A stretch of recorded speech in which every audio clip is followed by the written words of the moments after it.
Ibu saya langsung lompat dari keranjang kasur ini, langsung lompat bangunin bapak saya. Kenapa? Itu suara apa itu? Bapak saya bangun kan. Wah, iya ya, suara apa itu? Udah keluarin dulu, di belakang itu katanya suaranya. Di rumah itu. Bapak saya buka pintu, langsung ditutup lagi bang pintunya. Dar katanya kan, buru-buru gitu ya, orang kayak orang marah itu nutup pintu. Dar katanya. Kenapa? Pas saya buka aja itu kayak hutan katanya, gelap. Nampakin dia di belakang bidan ini ngelihat ke arah kepala bayi itu. Dengan wajah yang ininya udah sobek, matanya itu melotot gini, mukanya itu pucat kayak hihihi. Nah, karena bayi itu nggak dapet sama mereka, alhasil mereka mengganggu warga desa karena warga desa yang menghalangi mereka. Assalamualaikum warahmatullahi wabarakatuh. Halo semuanya, masih di Gibah Bistri bareng gua Badri Vlog. Kali ini kita udah kedatangan lagi nih salah satu narasumber yang bakal berbagi kisah pengalaman horornya. Jadi beliau mau berbagi kisah pengalaman horornya waktu tinggal di daerah Sumatera yaitu Lampung. Dan saat di sana beliau mengalami nih kejadian horor yang bikin bulu kaki merinding. Oke, langsung kita sapa narasumber kita kali ini. Halo Bang. Siap. Siapa namanya nih Bang? Nama saya Erpandi. Biasa dipanggil Pandi. Bang Fandi ya. Nah, Bang Fandi asli Lampung mana kalau boleh tahu nih? Lampung Selatan. Lampung Selatan. Ya. Ini dari Lampung langsung ke sini atau gimana nih? Enggak, saya tinggal di Tangerang sekarang, ini tinggal tempat istri. Oke, jadi orang Tangerang. Jadi berarti orang ya. Tangerang sekarang. Dan kita terima kasih Bang Fandi yang nyempetin waktunya nih datang ke sini. Ini kejadian tahun berapa nih kalau boleh tahu? Kejadian sekitar tahun 2011 2012. Oke. Itu saya masih kelas 1 SMP. SMP Ya. Berarti di daerah Lampung ini ya. Ya, Lampung. Oke, mungkin ada nih Bang penonton dari orang Lampung juga. Sapa-sapa Bang. Halo sedulur, siapa yang kenal aku? Komen di channel Badru Caps Lock. Kalau yang nggak kenal berarti nggak usah komen. Kalau yang kenal, kita salam kenal aja. Salam kenal. Oke, siap. Tahan dulu Bang Fandi ya. Siap. Dan juga nih, buat teman-teman di rumah yang punya kisah pengalaman horor, jangan disimpan aja, langsung aja kirim kisahnya ke nomor WhatsApp di bawah ini nih. Kuy, kita gibah bisnis ini. Udah pada penasaran kan? Langsung aja kita merinding syahdu di Gibah Misteri.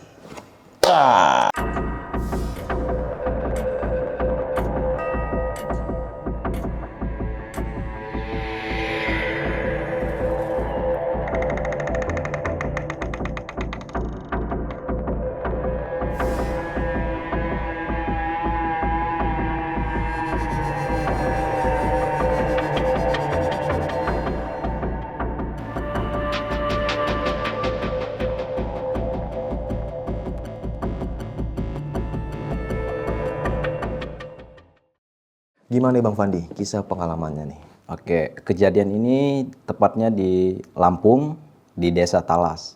Oke. Pada tahun 2011, 2012, waktu itu umur saya masih sekitar 13 atau 14 tahun, Bang. Di belakang rumah saya ini kan ada rumah kosong.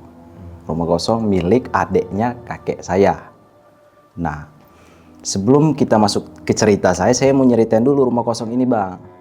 Rumah ini kan sebelumnya sudah kosong lama. Nah, nggak lama itu ditempatin sama om saya, istrinya om saya, sama anaknya sekitar umur 2 tahun.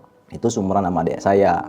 Dia cerita katanya setiap maghrib, setiap dia pulang nyari ikan, kan mayoritas orang kerja di situ kan petani, nyari ikan sama ngejaring gitu Bang, ngejaring burung. Setiap dia pulang maghrib, di depan rumah itu kayak ada satu sosok duduk di depan rumah itu.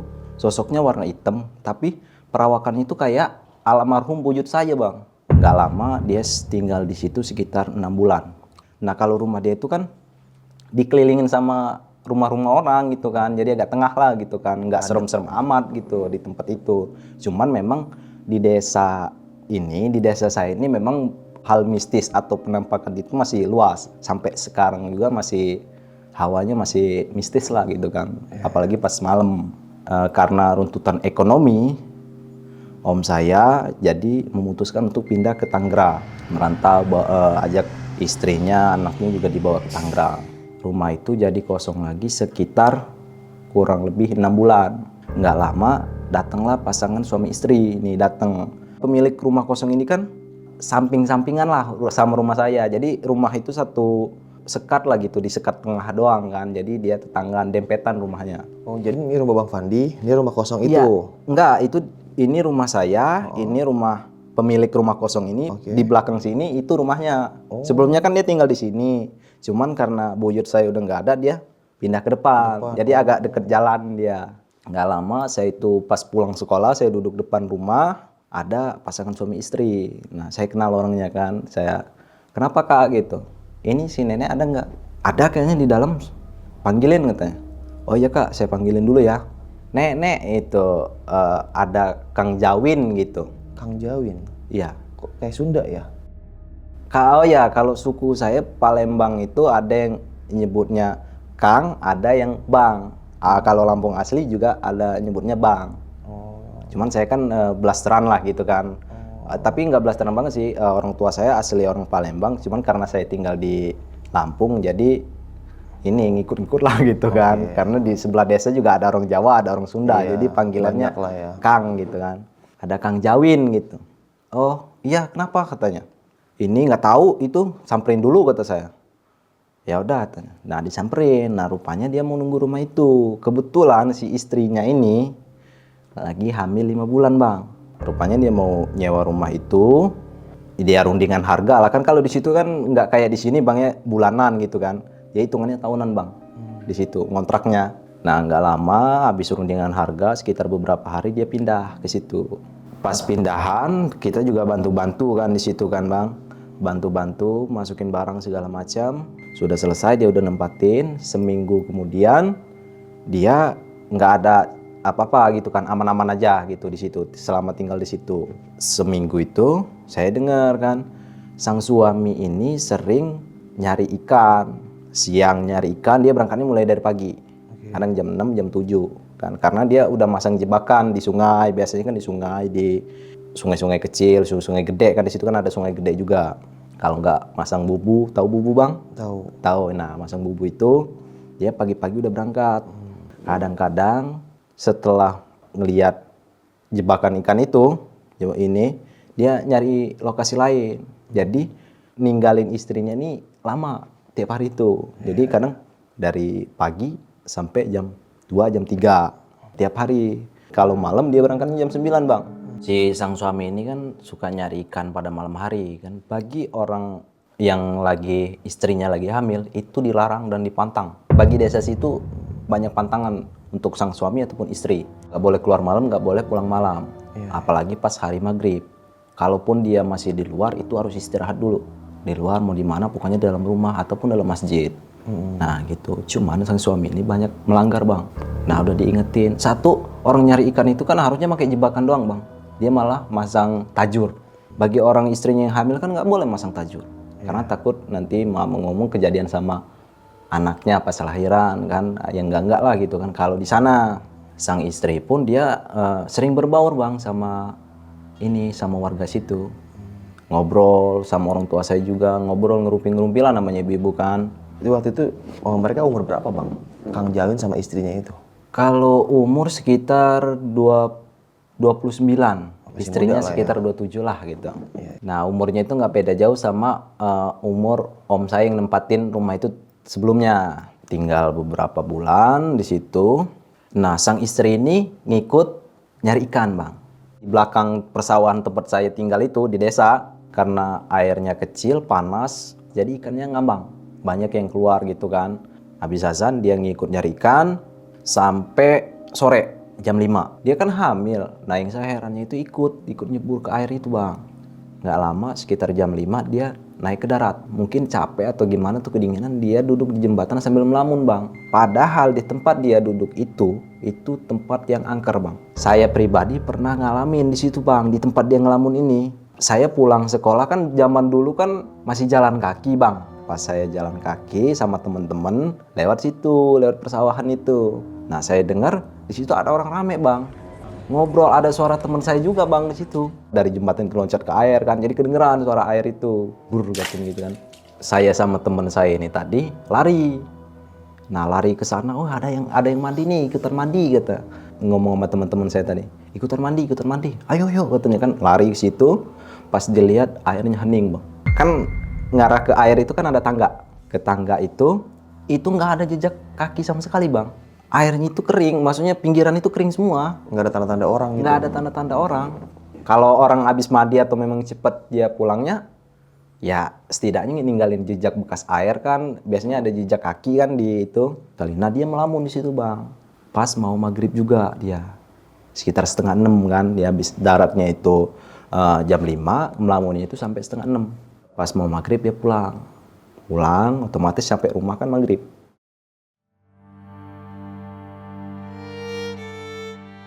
Pas maghrib dia sampai rumah, kebetulan kan itu kan di belakang rumah saya lagi ngangkat jemuran bang, saya ngeliat dia, kata saya kok habis dari mana kok basah semua ini orang kan, dia sambil nenteng wadah ikan gitu kan, apalagi habis nyari ikan di sungai kata saya kan. Nah saya tanya, Kang dari mana kata saya, oh ini katanya habis nyari ikan katanya, emang di mana, itu di belakang rumah itu katanya kan, di sungai itu, emang mabok kata saya ikannya. Iya katanya, ini pada keluar semua ikannya katanya, ikan mudik katanya. Oh iya udah kata saya. Nah saya masuk nih bang. Selang 2 hari, nah nggak lama saya pulang sekolah, barusan pulang sekolah bang. Saya duduk di rumah, dia teriak minta tolong. Pas saya samperin, dia ngomong, saya tanya, kenapa yuk kata saya. Itu ada ular gede di belakang. Segede apa kata saya. Itu segede betis katanya. Ularnya hitam. Ya udah saya samperin dulu, saya cari nih kan, saya cari di belakang, kata saya kok kalau ularnya gede masa iya nggak ada lubang atau apa kan, secara kan di sini kan nggak begitu inilah buat ular masuk itu. Nah saya cari di situ nggak ada yuk kata saya, ini ular-ular begitu masa sih katanya di belakang itu. Oh ya udahlah katanya. Besoknya ada anak-anak pulang sekolah jalan kaki lewat belakang rumah saya. Nah itu pada teriak semua bang, woi ular katanya, ular gede. Nah dikejar sama ini apa anak-anak sekolahan tadi, dikejar ular gede. Pas dikejar itu masuk dari pintu belakang, kata anak-anak ini tadi. Saya kembali masuk ke rumah itu, saya liatin lagi, kata saya heran lagi tuh bang, ini ular masuk tapi tempat keluarnya nggak ada kata saya kan. Secara kan nggak lama barusan masuk, saya langsung masuk ke situ, kok nggak ada ini lubang atau apa kan. Kata saya bilang sama Ayunya ini, mbaknya ini yang istrinya ini tadi, udah yuk kata saya, taburin garam aja kata saya. Ular kan takut sama garam kata saya kan, taburin garam aja biar aman kata saya, mudah-mudahan nggak ada apa-apalah. Dari abis kejadian itu kan udah pada heran tuh kan, jarang-jarang di situ tuh, padahal di rumah dia dikelilingi sama desa, sama rumah-rumah, dia dimasukin ular. Biasanya kalau di sana itu dimasukin ular itu suatu pertanda bang, dikasih tanda lah entah terjadi apa gitu kan. Selang beberapa hari dia ini sering nangis bang, nangis campur ketawa di depan rumah dia. Pernah suatu hari saya habis main, saya ke belakang tuh, ke belakang buka pintu, dia lagi nangis bang. Suara nangisnya itu lembut, dia nunduk, rambutnya sambil diurai. Itu pas maghrib. Kenapa itu nangis? Saya masuk nih bang ke rumah, saya panggil ibu saya. Mama kata saya, itu kenapa nangis kata saya, itu istrinya Jawin kata saya. Kenapa itu? Ibu saya langsung ke belakang, pas ngeliat nggak ada bang, rumahnya pintunya ketutup. Orang nangis itu nggak ada di situ. Pintunya ketutup, nggak ada katanya, nggak ada itu. Mungkin kata saya mau udah masuk. Udah katanya, kalau emang ngelihat kamu nggak inilah katanya, mungkin dia lagi ribut sama suaminya atau apa gitu kan. Beberapa jam itu kedengeran orang ketawa bang, kayak ketawanya itu kayak menyeramkan gitu lah kan, kayak Kunti gitu, Mbak Kunti ketawanya itu hihiha gitu. Ibu saya yang denger itu kaget. Saya pribadi saya noleh, apa mak kata saya, nggak tahu ada yang ketawa itu di belakang. Dilihat nggak ada apa-apa bang di rumah dia itu. Kan jendela kamar saya itu ngarah ke jendela kamar dia di belakang itu. Kan kamar saya kan di belakang. Nah ibu saya ngeliat dari jendela itu nggak ada apa-apa. Oh ya udah tidur aja. Kebetulan udah malam kan, tidur nih bang. Sekitar jam 12 malam itu di atap rumah itu kayak ada yang jalan bang. rame. Dudut katanya, jalan. Dudut. Bolak-balik tuh bang. Kan rumah saya kan dempetan itu kan. Itu di atap dia, di atap saya itu. Dudut. Ibu saya kebangun bang. Tadinya dipikir kucing. Syuh kata. Oke lah untuk malam itu udah kelewat gitu kan. Selang beberapa hari dia ini maghrib. Itu hari dia melahirkan bang. Nah ibu saya ngelihat dia ini lagi mengurai rambut bang. Di depan rumah sambil ketawa. Kalau orang hamil kan nggak boleh itu kan. Saya bilang nggak boleh. Mengurai rambut sisiran kan. Sambil ketawa tuh. Hihihi gitu kan. Bentar-bentar ngomong tapi suaranya nggak jelas bang. Dia ngomong itu. Kayak suara kecil gitu kan. Hihihi gitu kan. Nah ditegurlah sama ibu saya. Neng, jangan di situ. Ini kan udah maghrib. Ngapain sisiran di situ? Iya bu, katanya. Sambil suaranya tuh mengalun bang. Hihihi, iya bu. Nah, nggak lama udah masuk dia, masuk ke dalam. Ibu saya masuk. Habis itu kan suaminya kan ini apa?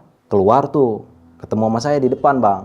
Pas saya habis apa beli obat nyamuk, ketemu sama suaminya lagi bawa alat buat nangkep kodok. Wah kata saya, bahasanya kan nyuar bang di sana. Mau nyuar nih kata saya. Iya nih katanya. Lumayan buat tambah-tambah, mumpung harga kodok lagi naik katanya. Lagi ngapain katanya kamu? Ini beli obat nyamuk, kata saya banyak nyamuk nih. Udah habis juga obat nyamuk. Saya berangkat dulu ya, katanya Kakang berangkat dulu ya. Ya. Nah saya masuk sekitar jam 11, jam 12. Saya udah tidur. Ibu saya juga udah tidur. Semua orang rumah itu, di rumah saya itu ada bapak saya, ibu saya, saudara kembar saya sama adik saya. 5 orang bang. Di sekitar jam 11, jam 12 itu, ibu saya dengar orang ngobrol bang. Rame banget. Rumah dia itu kayak dikelilingin bang. Orang ngobrol, orang ketawa. Ada yang tawanya gede, gitu kan. Ada yang tawanya berintih, gitu kan. Ibu saya kaget kan. Dilihat dari jendela ini lagi. Kok nggak ada orang, sepi banget. Suara siapa ya katanya kan. Udahlah tetangga sebelah kali, kata bapak saya itu. Nggak lama tidur, ibu saya dengar orang nyuci bang. Kebetulan jendela kamar saya pas buka itu kan ada sumur.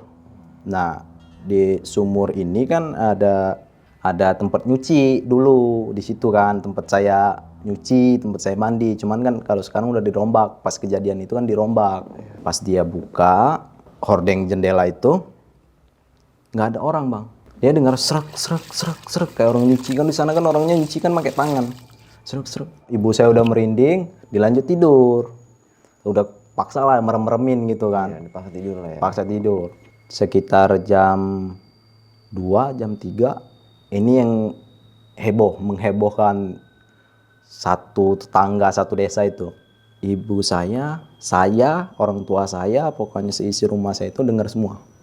Itu ketawanya itu bang, wah kayak bikin merinding. Sampai sekarang aja saya masih merinding bang kalau denger itu bang. Suara ketawa maksudnya? Iya ketawa Mbak Kunti, cuman kalau di film-film itu kan hihihi doang, itu kan ketawanya hihiha gitu bang. Ketawanya. Ibu saya langsung lompat dari keranjang kasur ini, langsung lompat bangunin bapak saya. Nindi katanya, bangun katanya.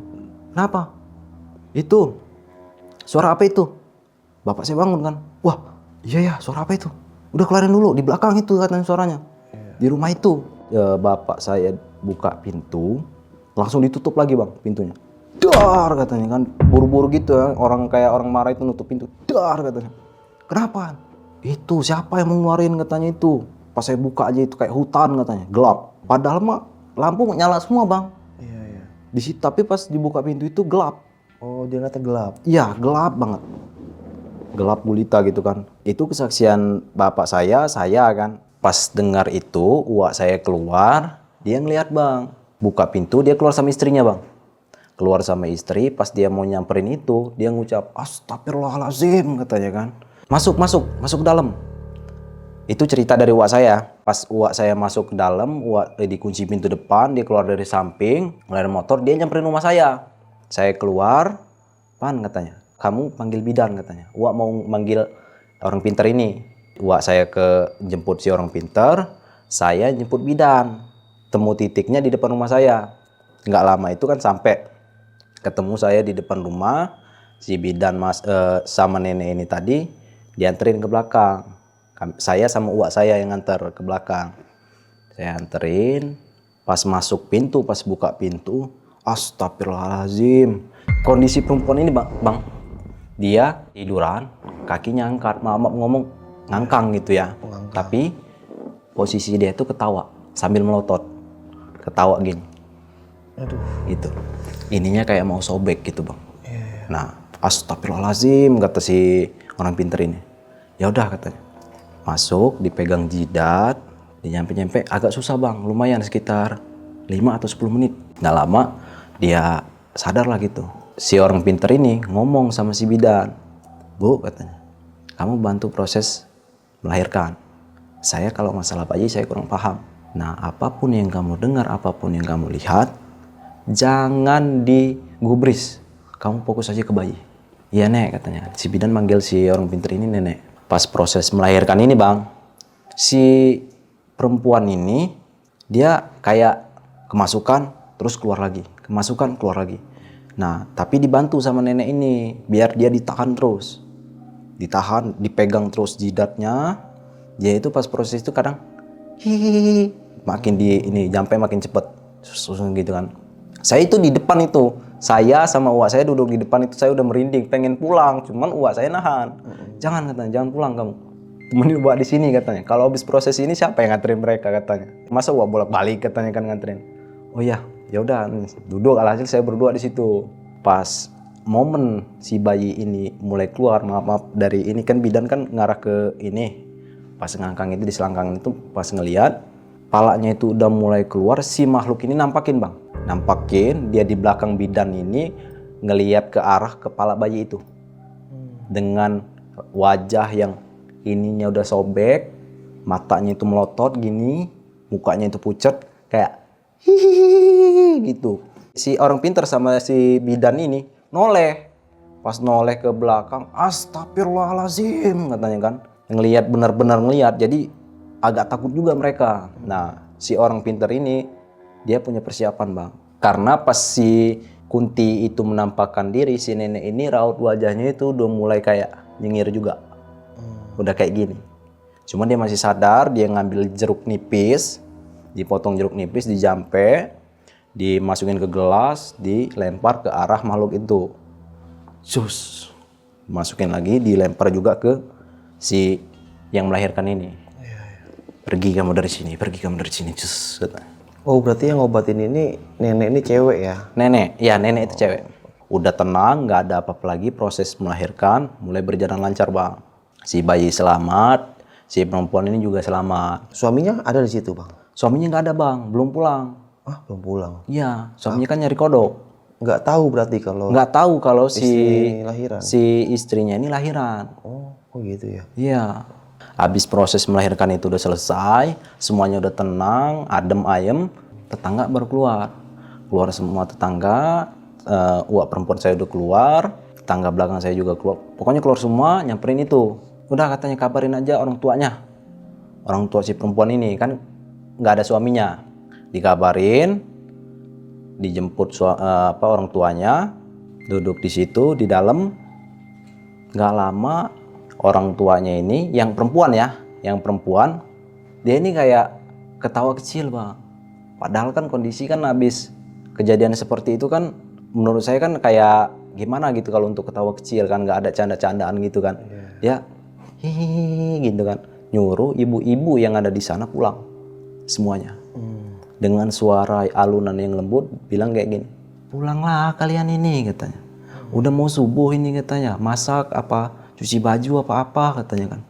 Nah ibu saya sadar kalau itu bukan dia. Oh. Kata ibu saya, enggak katanya, kami nggak akan pulang katanya, nanti kami pulang. Kata ibu saya itu. Ya udah kan nggak lama kata si nenek ini, wah nggak beres ini katanya. Dia ambil lagi jeruk, dilemparin di tiap sudut. Jeruk itu tadi, airnya lemparin. Ibu itu tadi kayak gimana bang ya? Kayak sadar nggak sadar dia ngomong begitu. Kayak kesurupan Iya, gitu. kesurupan tapi dia ngelihat orang, tapi kayak nggak inget apa-apa lah habis itu. Biasanya kan orang kesurupan kan pingsan, kayak pingsan sejenak beberapa detik itu bang. Dia mah enggak, dia posisi duduk, pas sadarnya dia duduk. beberapa jam kemudian azan subuh.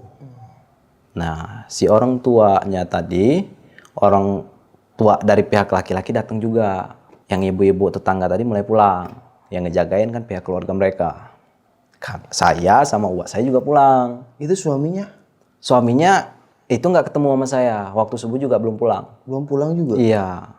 Saya pulang, uak saya pulang, ibu saya pulang, semuanya pulang. Pokoknya pihak keluarga mereka yang ngurus. Pokoknya satu hari itu adem.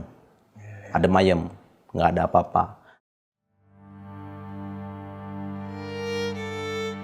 Di hari berikutnya, itu sekitar jam 1, jam setengah 2, itu saya baru pulang sekolah. Kan rumah dia kan masih rame, ibu saya juga di sana, bapak saya di sana kan ngejagain itu kan. Namanya kan kalau orang hamil itu kan, apalagi tetangga kan pada rame dimainin orang kan, maksudnya ditemenin gitu kan, ditamuin orang. Nah, saya ke belakang juga bang, ngobrol lah saya sama mamang saya tadi yang nyariin ular di rumah dia.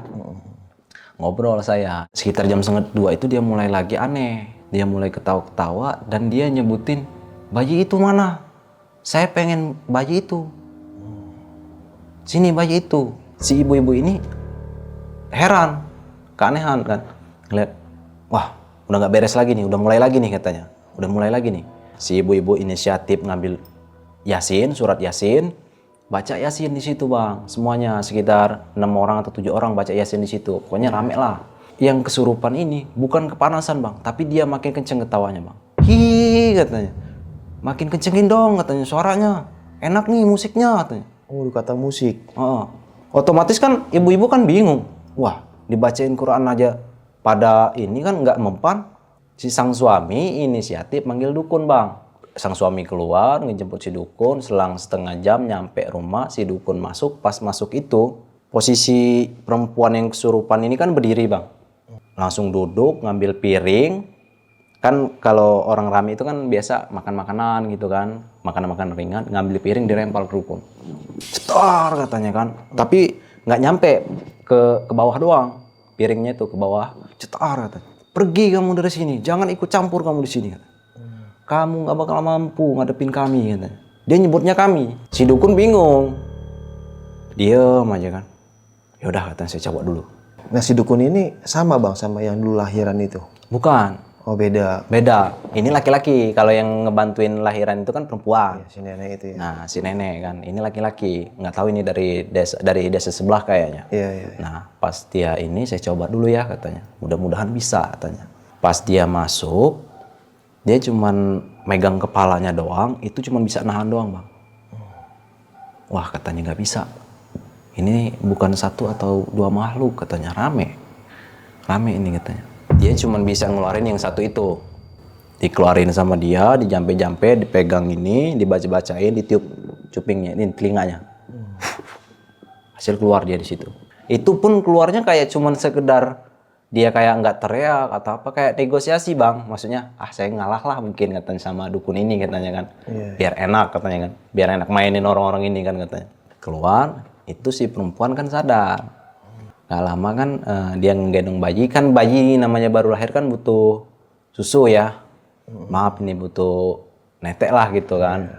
Netek ya, Ditetein gitu. Pas maghrib itu mulai lagi. Kan tiap malam itu kan sekitar seminggu kan rame terus rumah dia. Nah, posisi saya itu lagi di tempat kakek saya. Nah, kakek saya ngobrolin itu kan masalah itu, uak saya kan udah duluan. Ini uak saya, kakak uak saya yang satunya ya, yang paling tua di keluarga saya. Ibu saya itu ada 4 beradik. Uak saya yang pertama, uak saya yang kedua, ibu saya sama mamang saya. Nah, saya di tempat uak saya yang pertama ini. Saya ngobrol sama kakek saya, sama kakek sama nenek saya. Ngobrol, kan nyeritain masalah itu. Tiba-tiba uak saya datang. Saya, Pak katanya. Manggilnya bapak di situ. Itu udah nggak sanggup lagi katanya di rumah itu. Udah ini pada nyerah katanya. Si nenek itu udah nggak sanggup katanya. Coba kali bapak bisa katanya. Astagfirullahaladzim, masih nggak keluar juga katanya kan. Pas uak saya jemput kakek saya ikut bang. Pas saya masuk ke rumah itu, kakek saya masuk, saya ngelihat dia ditidurin ditidurin dengan posisi begini, di sini bantal agak tinggian dikit. Dia itu ketawanya itu nggak hilang bang, walaupun matanya merem, dia gini, gitu, gini aja gitu. Kakek saya ketawa, bukan ketawa sih, kayak senyum dikit gitu. Wah katanya makhluk ini katanya nggak ada jerahnya katanya. Nah kakek saya duduk di atas kepalanya, maksudnya bukan kepalanya didudukin ya, di atas kepalanya kan yang posisinya lagi tidur. Dia ngeliatin aja si orang ini yang tidur ini, si perempuan ini, karena dia ini nggak keluar itu dia ketawa. Gak lama ditampar sama kakek saya, tampar gini, cetak katanya ditampar. Pak, perempuan ini yang tadinya ketawa dia malah merintih. Sakit katanya, ampun. Pak, mau keluar nggak kamu katanya? Kalau nggak keluar saya paksa keluar kamu katanya. Kakek saya ngomong begitu. Saya udah tegang dengan posisi yang tegang bang. Saya tegang. Wah katanya ini berantem kata saya ini. Berantem dunia gaib kata saya. Nah pas mau nampar ketiga kali kakek saya berhenti. Set.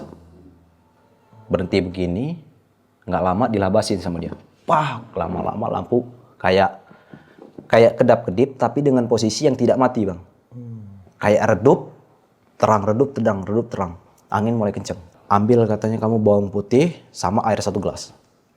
Diambil, dijampe sama dia.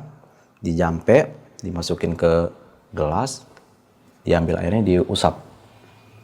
Itu merintih dia dengan menyebut, ampun, panas, katanya. Ampun, panas. Keluar katanya, kalau nggak mau panas keluar kamu katanya. Keluar.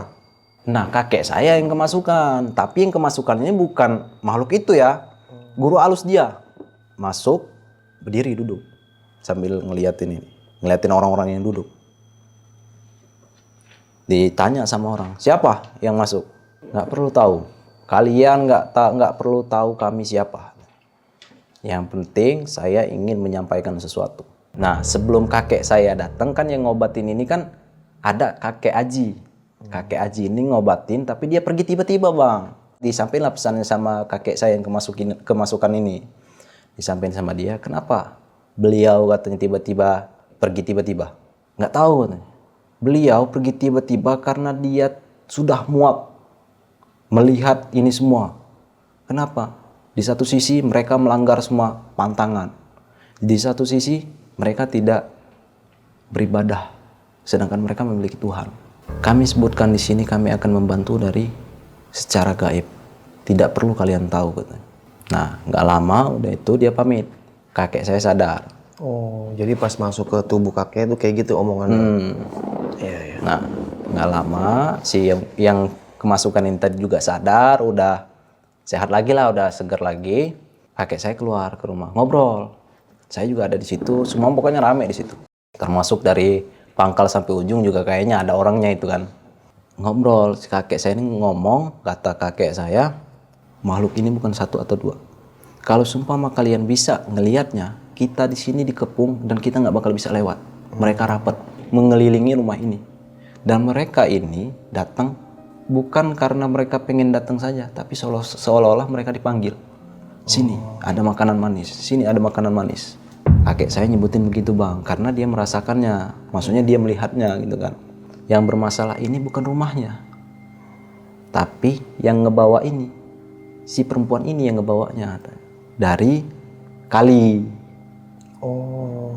Pas dia nyari ikan, nah di situ dia mulai diikutin. Mau pindah kemana pun tetap aja begini, karena sukma dia udah diikat katanya. Jadi susah untuk ngebalikinnya. Nah, nggak lama dia memutuskan untuk pindah. Ini tadi karena dia menganggapnya rumah itu yang bermasalah, Bang. Walaupun dia pindah juga, itu masih berdampak sama kami di sekitar, Bang. Pernah suatu hari di hari Kamis mau malam Jumat itu sekitar jam 5 mau maghrib. Nah, saya lagi duduk-duduk depan rumah saya sama om-om saya gitu kan, yang sebaya lah sama saya gitu kan.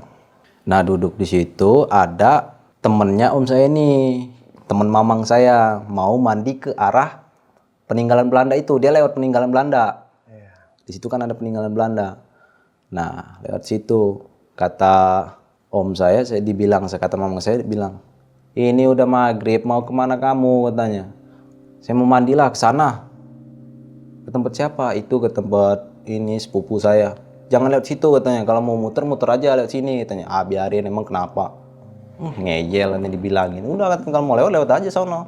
Pas dia ngarah ke sana, itu kan posisinya kan gak jauh dari rumah saya.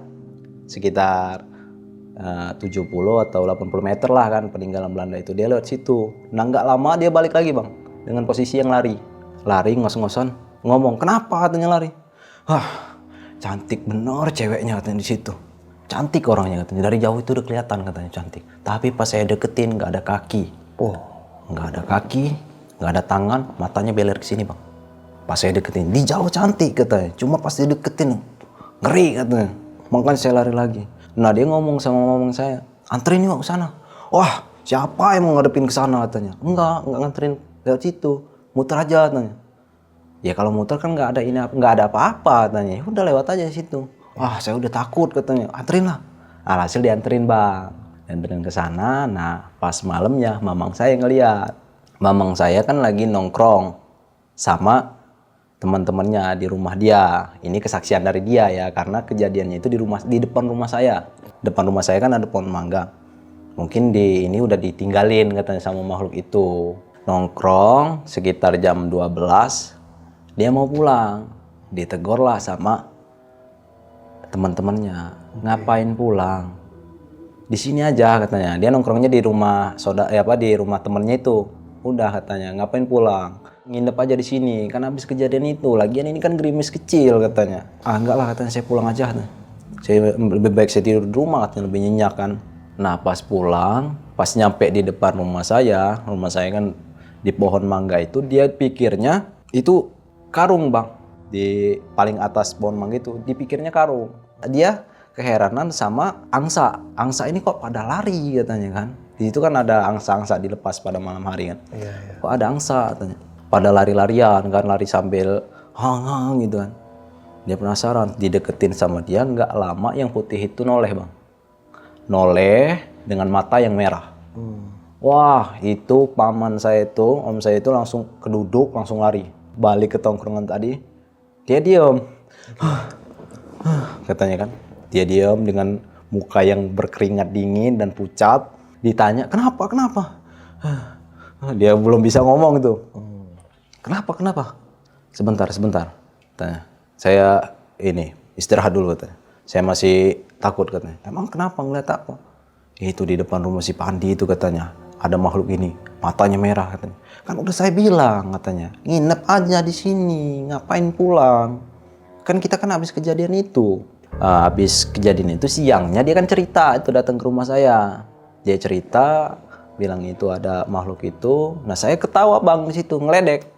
Ini masa iya kata saya pohon mangga kita ini ada ini terus mau ditebang kata saya mangga. Rugilah. Mangga kan ya istilah katanya ini buah lebat terus katanya tiap tahun. Saya ketawa sambil saya mindahin bata tuh, disuruh mindahin bata sama orang tua saya dari depan ke belakang. Saya itu sambil ngangkat bata itu sambil awas kata saya, ada yang tinggi putih kata saya kan, sambil ngeledek gitu kan.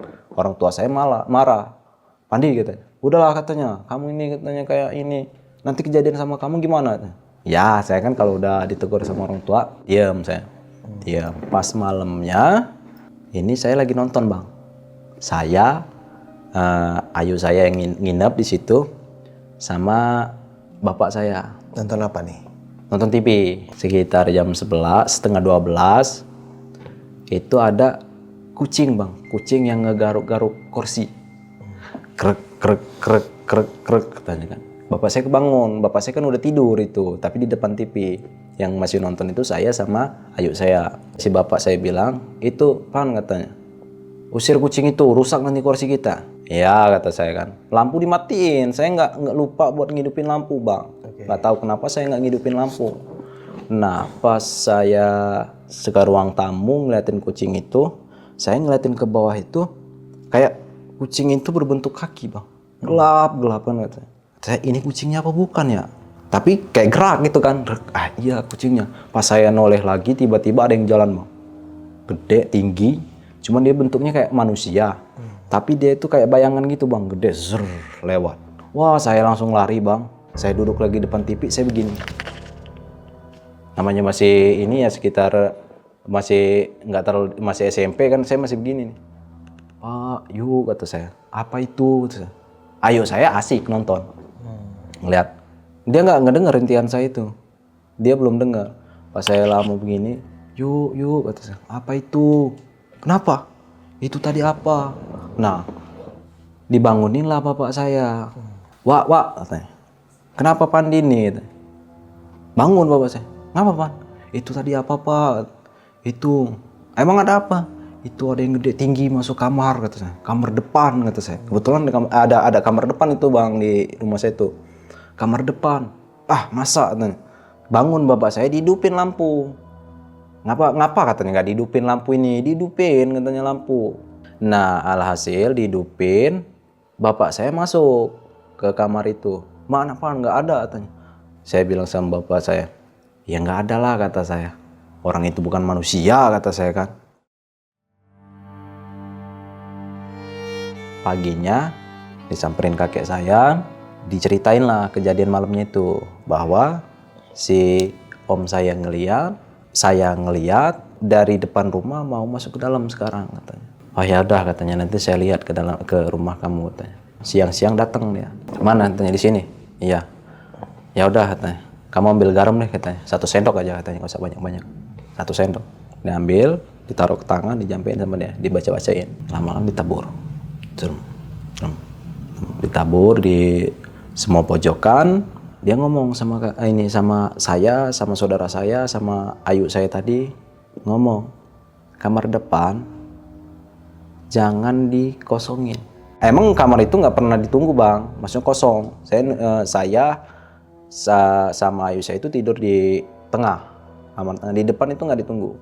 Jangan sampai kosong, dimanapun, apalagi di dalam rumah katanya yang ada orangnya, jangan ngosongin tempat, kecuali menjadi tempat gudang. Ini nggak ada apa-apa katanya di dalam ini, cuma ada keranjang kosong doang katanya, nggak ada kasur sama sekali. Oh iya kek, nggak lama kejadian itu, adik sepupu saya kejadian bang. Selang beberapa hari, dia umurnya masih umur 6 tahun bang. Kebetulan di situ ada tetangga saya di sebelah itu ada acara. Ada acara mau ini hajatan, main itu sekitar jam 7. Jam 7-an dia pulang, habis dari situ pulang. Nah, di belakang rumah dia ini kan gelap, dia lewat belakang. Nah, pas pulang dari situ, di kandang ayam dia itu kayak ada ini bang, apa? Kayak ada orang makan ayam hidup-hidup. Ayam itu sambil gebek-gebek gitu, tapi dia nggak ada kakinya bang. Maksudnya ini nggak ada. Dengan perawakan badannya itu pada borok. Mata dia beler satu sini. Dia makan itu pas noleh si sepupu saya ini lari, siapapun yang ditemuinnya di jalan itu dipelukin semua bang. Tolong saya, tanya apa itu, tolong saya, dengan wajah yang takut dan pucat itu bang. Tolong saya, tanya. Kenapa kamu katanya? Itu apa itu katanya kan. Nah dianterin lah pulang. Pas di kandang ayam itu dilihat nggak ada apa-apa. Karena belakang rumah dia kan di samping pintu dia kan ada kandang ayam bang. Nggak ada apa-apa katanya. Besoknya sakit. Ketua kampung ya, ketua yang paling tua di situ datang ngeliatin itu. Wah katanya ini udah semenjak kejadian itu katanya desa kita udah nggak aman ini katanya. Kejadian waktu yang melahirkan itu. Banyak sekali makhluk-makhluk ini menampakkan diri. Nah kebetulan ketua kampung rapat, dia ngarah ke peninggalan Belanda itu. Nah pas dia ke situ, saya bang ya bukan menyaksikan, tapi ini cerita dari sepupu saya. Karena sepupu saya itu, bapaknya sepupu saya itu, dia ngikut ke sana. Dia membuat perjanjian bang, bahwa jangan sampai mengganggu warga-warga desa lagi di sini. Makhluk-makhluk itu mengganggu karena mereka nggak mau nyerahin bayi itu bang. Jadi mereka tetap pengen bayi itu. Nah karena bayi itu nggak dapet sama mereka, alhasil mereka mengganggu warga desa karena menurut makhluk itu warga desa yang menghalangi mereka. Gila ya, satu kampung jadinya. Satu kampung. Gila serem banget. Diganggu sama dia. Nah alhasil kalau kalian nggak mau dengan perjanjian ini, kalian akan kami musnahkan. Kami di sini hanya ingin tenang. Nah, ini kata ketua itu. Mereka bersikeras, alhasil kan ketua ini kan nggak kosongan bang. Jadi mereka punya yang halus juga. Kalau kalian nggak mau berdamai, kita ribut katanya. Maksudnya kita berperang secara gaib. Nah pas dia jampe itu dibacain, alhasil kesaksian dari bapaknya sepupu saya ini, mereka mau karena mereka melihat makhluk yang lebih kuat dari mereka berbentuk macan katanya di ini dengan jumlah yang lebih banyak. Nah habis itu dia mau berdamai, dia nggak bakal mengganggu lagi asalkan satu warga desa jangan membuang sampah di sini, jangan mengotori tempat kami. Di tempat Belanda itu bang, peninggalan Belanda itu. Emang sering pada buang sampah? Pada buang sampah di situ bang, karena di situ kan ada agak telaga gitu. Nah dibuang sampah di situ, karena di sini tempat kami, gitu. Tempat tinggal kami. Gitu. Ya udah, nanti kami sampaikan katanya kepada warga desa. Nah hasil itu dari situ nggak ada lagi yang mengganggu desa. Gila ya, serem amat ya. Nah nih bang, rumah itu kan tadi kan sempat ditinggalin sama 2 orang pasangan ya yang baru melahirkan, terus dia pindah. Nah setelah dia pindah itu rumah itu kosong atau diisi lagi bang? Sempat kosong sekitar 2 atau 3 tahun bang. Oke. Nah setelah 2 atau 3 tahun itu sepupunya bapak saya pulang dari perantauan, rumah itu dirombak. Maksudnya direnovasi, dirubah menjadi yang lebih bagus lagi. Nah sampai sekarang itu udah jadi rumah dia, udah menjadi rumah sepupu bapak saya. Jadi itu rumah horor bukan karena rumahnya ya? Bukan karena rumahnya. Dia yang di sawah terus disukain sama sosok itu ya? Iya, karena dia melanggar pantangan tadi bang. Tapi kalau untuk anak sendiri bang, maksudnya normal itu lahirnya? Normal, nggak ada kekurangan? Nggak ada kekurangan apapun. Normal ya? Normal. Alhamdulillah ya. Dan terus selama si istrinya ngadepin hal kayak gitu ya bang ya, bisa dibilang sering kesurupan dan sering diganggu sama sosok gitu. Nah pas lahiran itu kan pas di hari berapa gitu, suaminya nggak ada nih, lagi nyari kodok tadi bilang bang Irfan. Nggak ada. Itu emang dia nggak tahu sama sekali atau nggak ada yang informasi ke dia bang? Sebelumnya kan nggak tahu dia kalau si istrinya ini memiliki gejala maksudnya keanehan itu bang. Nah pas dia melahirkan itu kan dia nyari kodok. Nah orang mau nyarinya kemana itu nggak tahu. Pasti nunggunya pulang aja. Karena orang muter ya kalau nyari kodok. Iya nyari kodok itu kan pada keliling, nggak tahu tempatnya di mana. Oh iya, jadi bingung ya. Iya jadi nunggu pulang aja. Pagi-paginya dia pulang. Ya bisa dibilang dia juga nggak salah sih karena kan emang nyari uang ya kan buat anaknya juga. Terus kalau untuk warga sekitar tuh bang, setelah perjanjian gitu sama sosok yang ada di dekat apa tadi Belanda gitu ya, itu warga sekitar jadi kayak oh ini loh tempat serem loh, udah ada begitu gak sih, kayak udah divonis nih tempat, hati-hati kalau lewat sini? Iya udah divonis itu. Oke. Udah divonis, maksudnya kalau ini maghrib jangan lewat sini lah gitu. Jadi tengah malam jangan lewat sini gitu. Udah antisipasi sama tempat antisipasi. Itu peninggalan Belanda itu bukan peninggalan Belanda kayak artefak atau apa-apa ya bang, itu perumahan bekas Belanda yang zaman dulunya itu sering dinas di situ, jadi tinggal di situ bang, dibikinlah perumahan untuk para Belanda.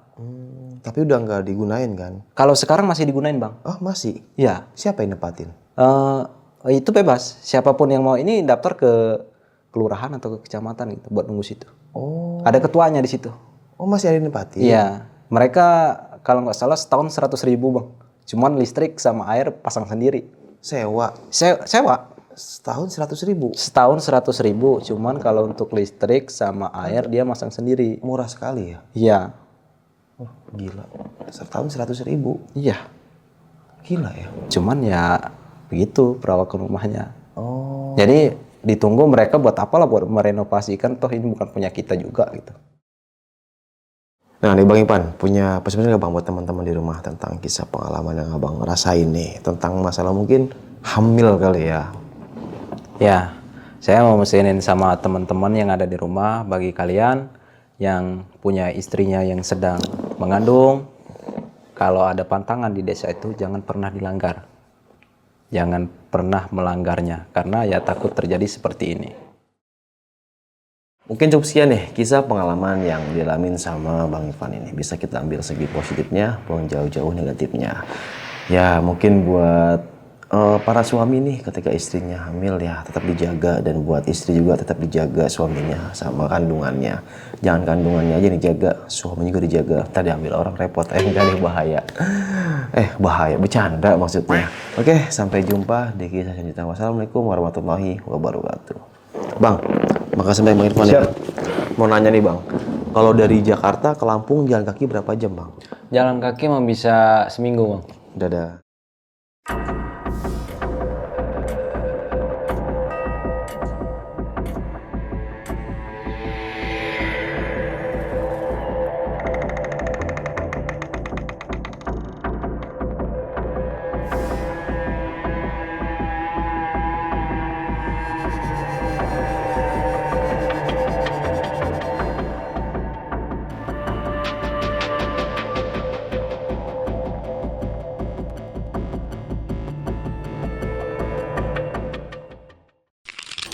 Buat kalian yang punya pengalaman horor, langsung aja chat ke nomor 0877 1671 53372.